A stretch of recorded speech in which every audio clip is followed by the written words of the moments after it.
हरिओम.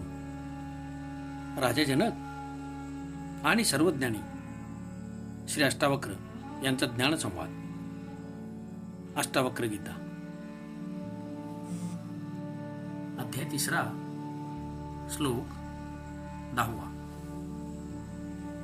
चेष्टमानं शरीरं स्वं पश्यत्य अन्य शरीरवत संस्तवे चापि निंदायां कथं क्षुभेन महाशयः. अनुवाद. जो आपले कार्यरत शरीर दुसऱ्याच्या शरीराप्रमाणेच मानतो तो महाशय पुरुष सुद्धा स्तुती किंवा निंदेमुळे कसा काय विचलित होतो. विवेचन. या सूत्रात मुनिश्रेष्ठ अष्टावक्र असे प्रतिपादन करतात की आत्मज्ञानामुळे ज्ञानी पुरुष स्वतःला शरीरापेक्षा वेगळा मानतो, आत्मा मानतो व त्याचे शरीर तसेच दुसऱ्यांचे शरीर त्याच्यासाठी समदृष्टीने पाहता सारखेच असते.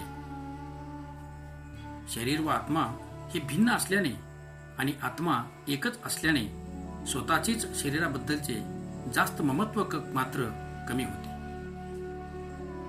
ज्ञान झाल्यावर सुद्धा त्याचे शरीर या जगातील नित्यकर्मी करीत कार्यरत राहते. शरीराकडून कर्म घडत असल्याने तो स्वतःला या शरीरापेक्षा भिन्न मानून सुद्धा कर्मामुळे त्या स्तुती किंवा निंदा प्राप्त होत असतेच. परंतु शरीर म्हणजे आपण नव्हे हे जाणत असल्याने त्या स्तुती किंवा निंदेचा त्याच्यावर काही परिणाम होत नाही. क्षोभ तेव्हा निर्माण होतो जेव्हा तो या स्तुती किंवा निंदेला स्वतःची स्तुती किंवा निंदा मानू लागेल. ज्ञानी माणसाच्या दृष्टीत ही स्तुती किंवा निंदा जणू काही त्याची नसून कुण्या दुसऱ्याचीच आहे. शरीर व आत्मा हे भिन्न आहेत याची सखोल जाणीव झाल्यानंतरच अशी तटस्थता व अलिप्त स्थिती प्राप्त होते. जर ज्ञानी माणसाला स्तुती किंवा निंदेमुळे क्षोभ होत असेल तर तो या ज्ञानी झालाच नाही हे सिद्ध होते. अध्याय 3, श्लोक 11.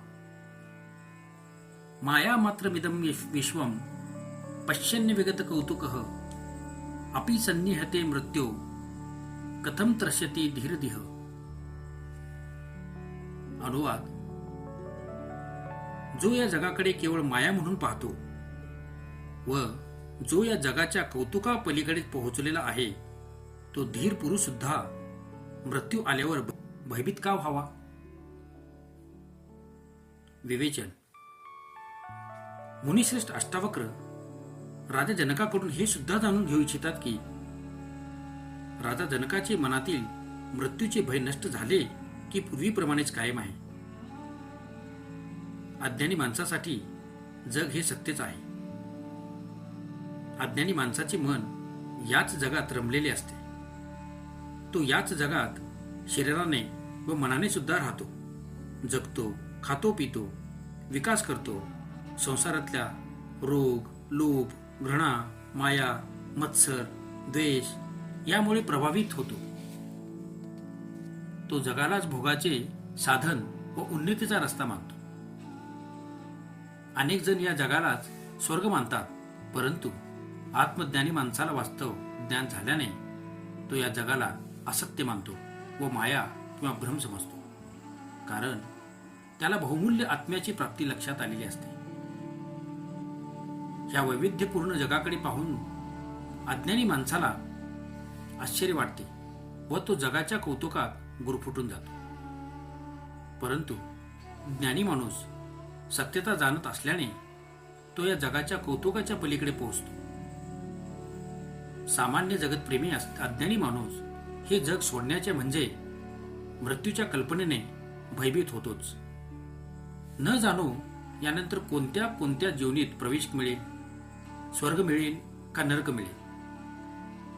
त्याच्या जगण्याच्या व अजून भोग भोगण्याच्या इच्छेमुळे व अज्ञात विश्वात जाण्याच्या कल्पनेने अज्ञानी माणूस भयभीत होतो. याप्रमाणे सर्व अज्ञानी मृत्यूमुळे घाबरतातच, परंतु अष्टावक्र मुनी जनकाला विचारतात की आत्मज्ञानी होऊन तू हे जग माया आहे, असत्य आहे, भ्रमजनक आहे हे ओळखले असूनही मृत्यूच्या भयाने कंपित होत आहेस का? कारण जो खरा ज्ञानी आहे तो मृत्यूला घाबरत नाही. ते एखाद्या शुभ प्रसंगाचे, उत्सवाचे करावे तसे स्वागत करतात. शरीराबद्दल माया व आसक्ती असणाऱ्यांनाच मृत्यूचे भय वाटते. अध्याय 3, श्लोक 12. निहस्प्रम मानसम यस्य नैराश्य अपि महात्मनः तस्या आत्मज्ञानतृप्तस्य तुलना केन जायते. अनुवाद: ज्या महात्म्याचे मन मोक्षाची सुद्धा इच्छा बाळगत नाही त्या आत्मज्ञानाने तृप्त झालेल्या पुरुषाची तुलना कशाबरोबर होऊ शकेल? विवेचन. या सूत्रात मुनिश्रेष्ठ अष्टावक्र उच्च अनुभूती विषयाचा प्रश्न करतात. ते म्हणतात, सामान्य संसारी माणूस तर मृत्यूमुळे भयभीत होतो, कारण त्याला त्यातल्या भोगांची इच्छा असते. परंतु ज्ञानी माणूस का भयभीत होईल? इच्छा व वासना या अतृप्त राहण्याच्या कल्पनेमुळे भय वाटते, अन्यथा कोणतेच भय अस्तित्वात नाही. ज्ञानी माणूस तर इथल्या भोगांची काय, पण मोक्षांची सुद्धा इच्छा करत नाही. जर त्याने मोक्षाची इच्छा केली तर ती सुद्धा एक प्रकारची वासनाच होईल, व वासना असेल तर मोक्ष मिळू शकणार नाही. जो माणूस इच्छामुक्त होऊन केवळ आत्मज्ञानानेच तृप्त आहे तो तर आत्मानंदाचा अनुभव घेत असतो, व तो अनुभव हीच एक मुक्ती आहे, तोच मोक्ष आहे. खरं तर मोक्षापेक्षाही श्रेष्ठ आनंद आहे. अशा व्यक्तीची तुलना कोणाबरोबर होऊ शकणार?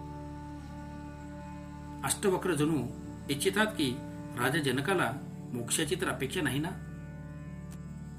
ओम शांती शांती शांती.